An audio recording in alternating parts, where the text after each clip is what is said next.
Hello, hello. Welcome back to In the Pink. Welcome if you're new. I'm April, and today we're talking about an experience that has completely changed the way I understand my life. So again, if you're new, welcome. If not, welcome back. And some of you know by now that at 30 years old, also known as presently, I was diagnosed with ADHD. And instead of feeling broken, I felt relieved. Not because ADHD suddenly explained everything, but because it finally explained so much. It explained why I always felt like I had to work twice as hard as everyone else just to keep up. Why I could write a 20-page paper overnight in just one sitting, but can't remember where I left my house keys. It's why I constantly was told that I had so much potential, but somehow never felt like I was reaching it. And why rejection felt absolutely unbearable, why it feels unbearable to this day, and why my emotions always seemed louder than everyone else's. For years, I thought these were personality flaws. They were not. Today, we are talking about why so many women don't receive an ADHD diagnosis until adulthood, and how decades of misunderstanding ourselves can shape our confidence, our careers, our relationships, and above all else, our mental health. So if you ever thought, how did no one notice this sooner? This episode is for you. And I always have to put a disclaimer in, this is not a replacement for therapy. If you think you have ADHD, go see a psychologist, go get evaluated, and I promise your life will change, whether you get the answer you need or not. So, anyway, brace yourselves. This is a long history. And I'm not talking about my personal history. Because for decades, ADHD research focused primarily on young boys. And when I think about this, I think about my 39-year-old brother, almost 40. He was diagnosed with ADHD like when he was an infant.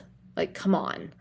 And because, he was the classic image most people picture. The child who can't stay in his seat, blurts out answers, climbs on furniture, and, of course, gets sent to the principal's office.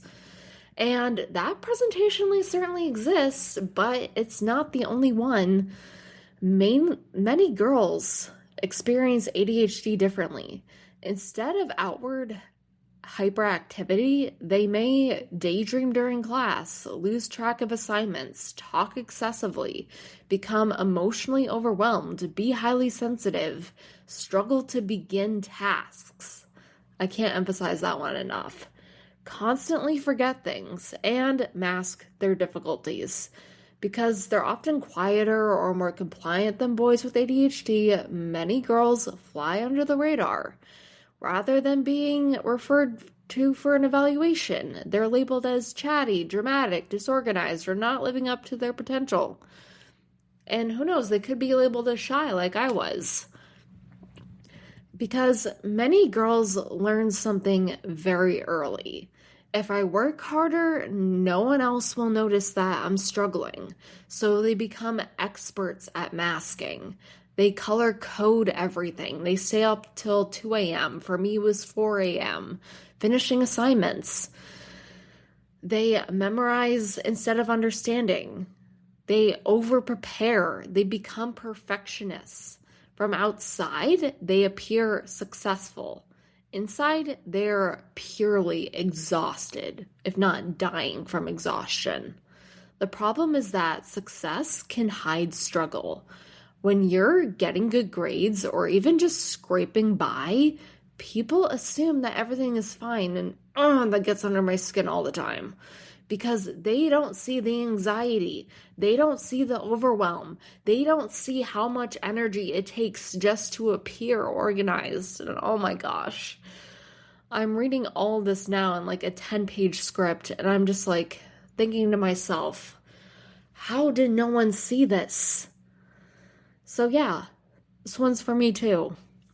So grab a cup of coffee, a cup of tea, a cup of espresso, athletic brew, whatever it is that you drink, because you're in it for a long, long history.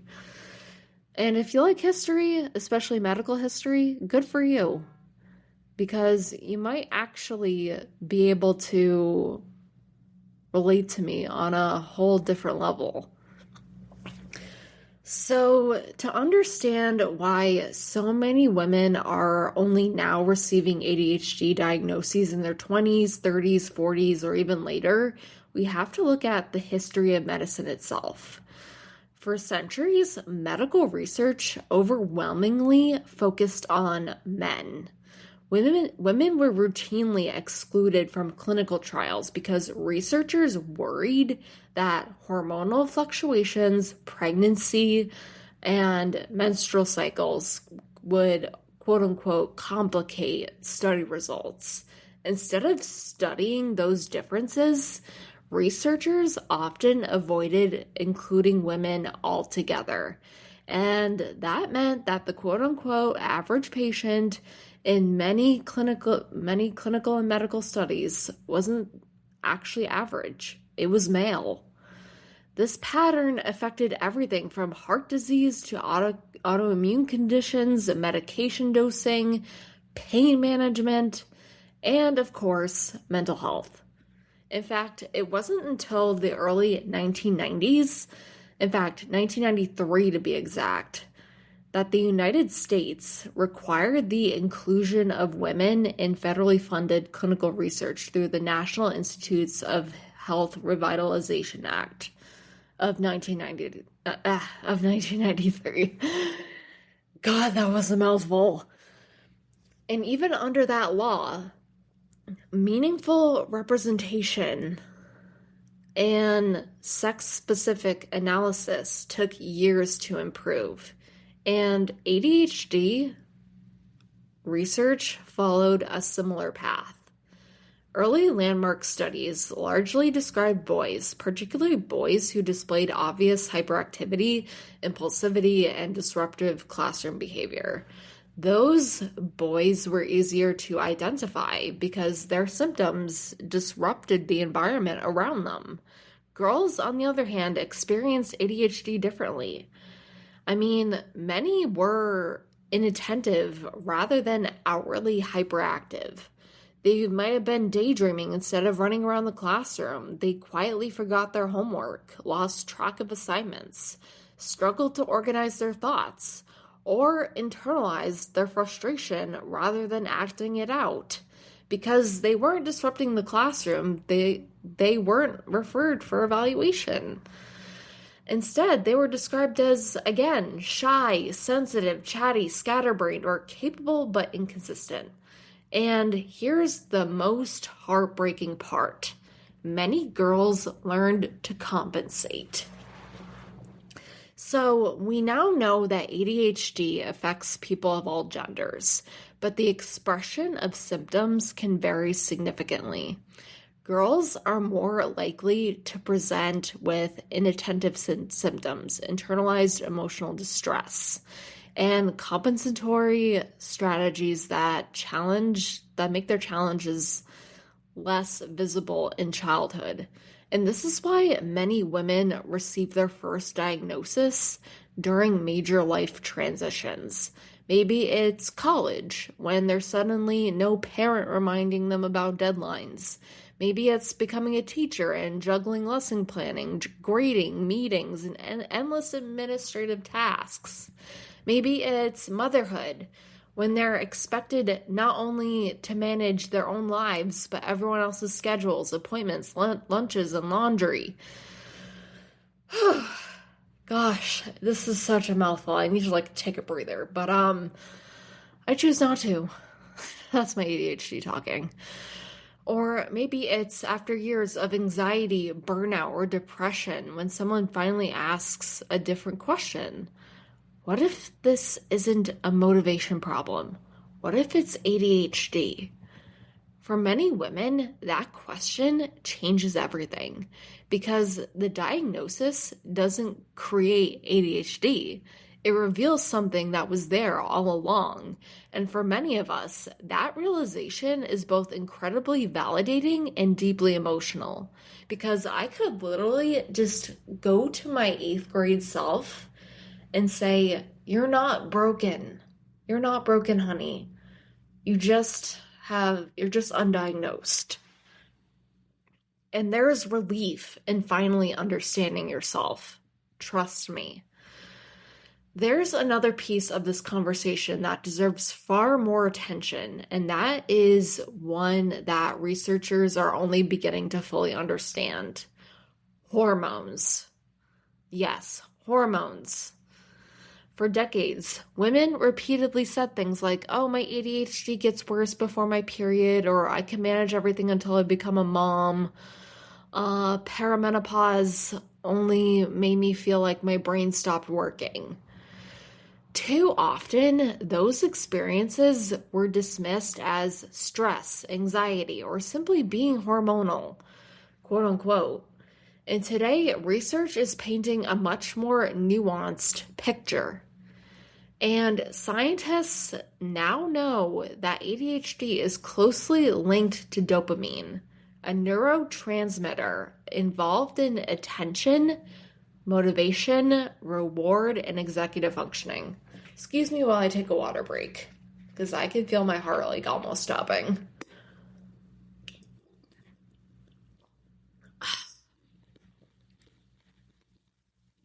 And I'm struggling to put my cap back on. Wow. Everyone just take a deep breath with me. In through the nose. And out. Okay, I don't know about you, but that made me feel so much better. And while ADHD is much more complex than dopamine alone, dopamine signaling plays an important role in many of the symptoms people experience. Estrogen also interacts with dopamine systems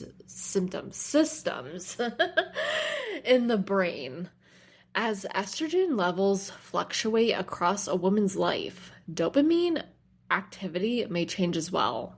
Researchers are actively studying how these hormonal changes can influence attention, working memory, emotional regulation, and executive functioning in women with ADHD. And that doesn't mean hormones cause ADHD. Disclaimer. Excuse me.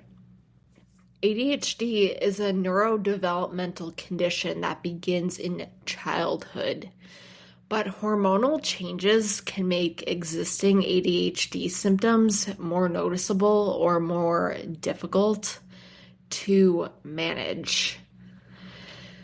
Think about different stages of a woman's life. During puberty, hormone levels begin to change dramatically. The demands of middle school and high school also increase. Suddenly, there are more classes, more teachers, greater independence, and more organizational responsibilities. A girl who quietly compensated in elementary school may begin struggling because she isn't disruptive and her difficulties may still be overlooked. Then comes college or even early adulthood. Now you're expected to manage deadlines, finances, meals, works, relationships, and even your own schedule without someone reminding you constantly. The executive functioning demands multiply. They literally multiply. And many women reach this stage and think, "Why can't I keep up anymore?" In reality, they may have been compensating for ADHD all along, and the increasing demands finally exceeded the systems they had built. For many women, another shift happens after pregnancy. The postpartum period brings dramatic hormonal changes, profound sleep disruption, and an entirely new level of responsibility. those factors can intensify ADHD symptoms, making lifelong challenges suddenly impossible to ignore. Then there's perimenopause and then menopause, as estrogen levels begin to decline. Many women report increased difficulties with attention, memory, emotional regulation, and organization. Researchers are investigating how these hormonal transitions interact with ADHD. And while we still have much to learn still, the growing body of evidence suggests that hormonal changes can meaningfully influence symptom severity for some women. This is one reason why many women don't receive an ADHD diagnosis until their 40s or 50s. The ADHD wasn't new. The environment and biology changed enough that the symptoms became so impossible to keep masking. When you look at the history of medicine, this should not surprise us in the slightest. Women's health has often been studied after the fact, rather than from the beginning. And for years, medicine treated men as difficult they can be. They can often be the default and women as the exception. And that meant many women spent decades wondering why their experiences didn't match what they had been taught ADHD was supposed to look like. Today, researchers are finally asking a different question, and it's about dang time. Instead of asking, why weren't women diagnosed? They're asking, how did we miss them for so long? That shift freaking matters, okay? Because every new study brings us closer to understanding ADHD, not as a one-size-fits-all condition, but as neurodevelopmental disorder,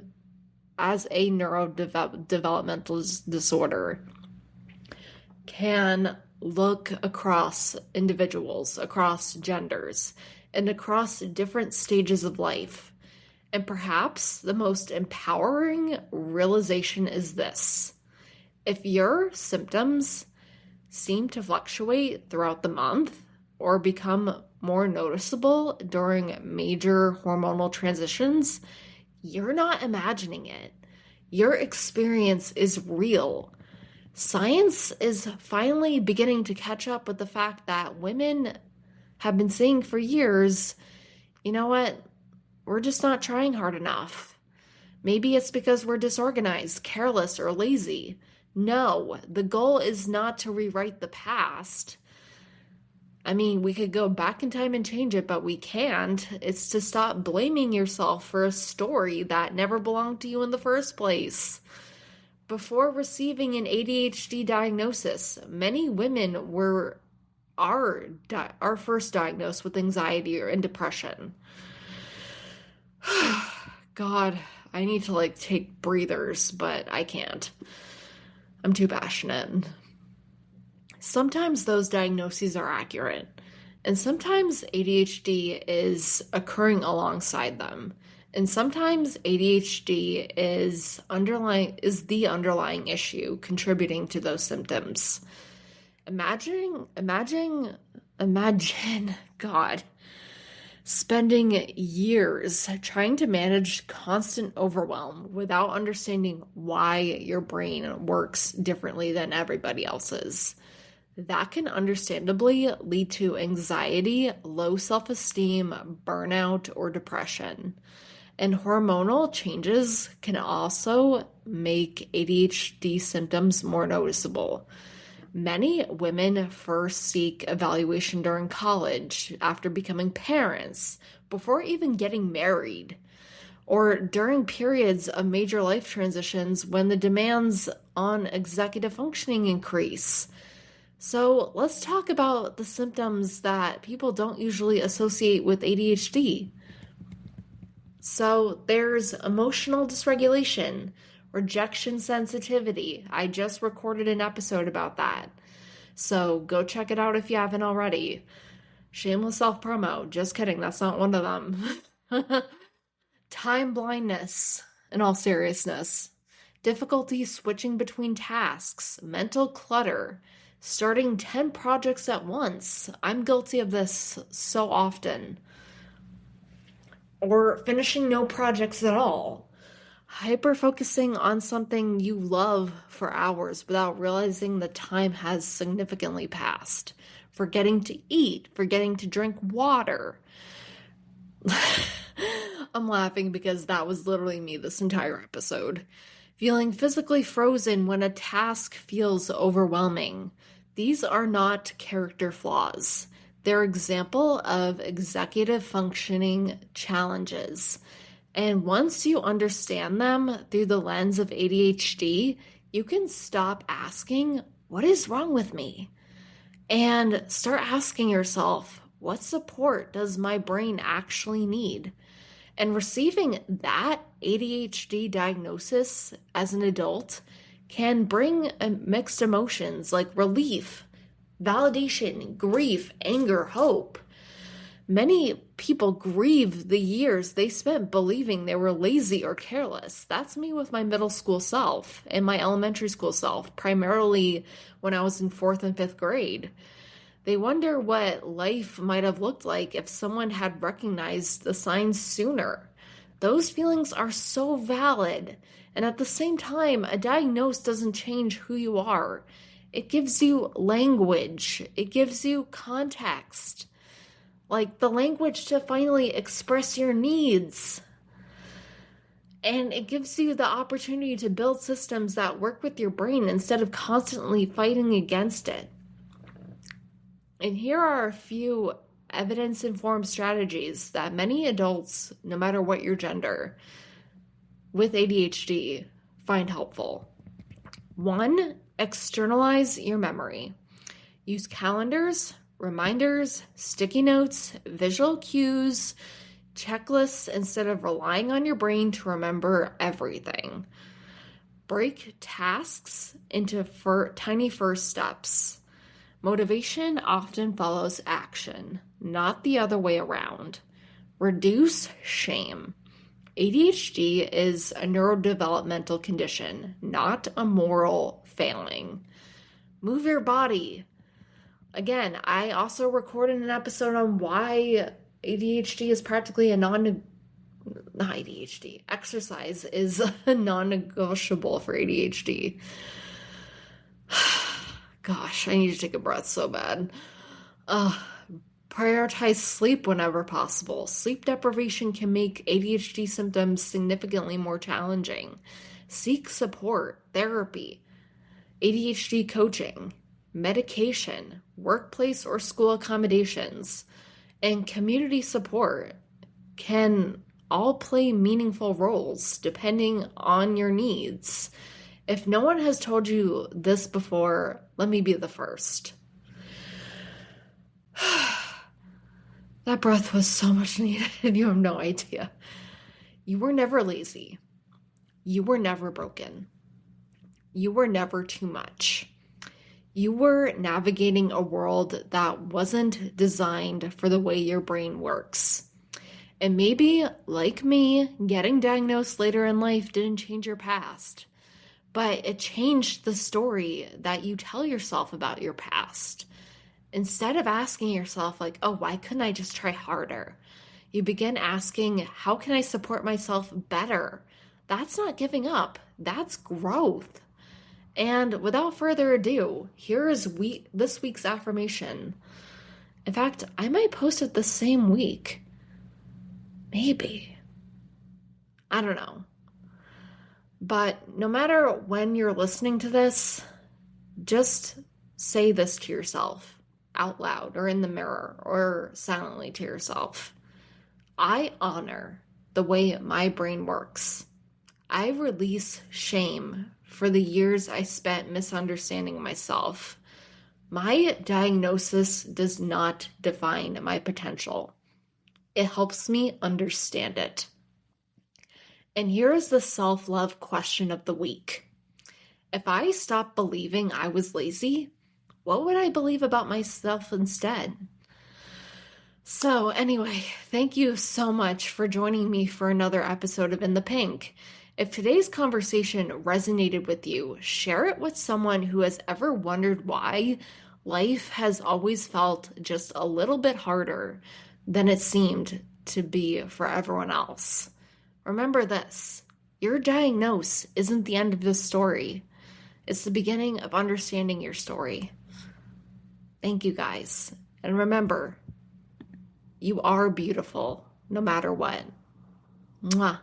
Bye.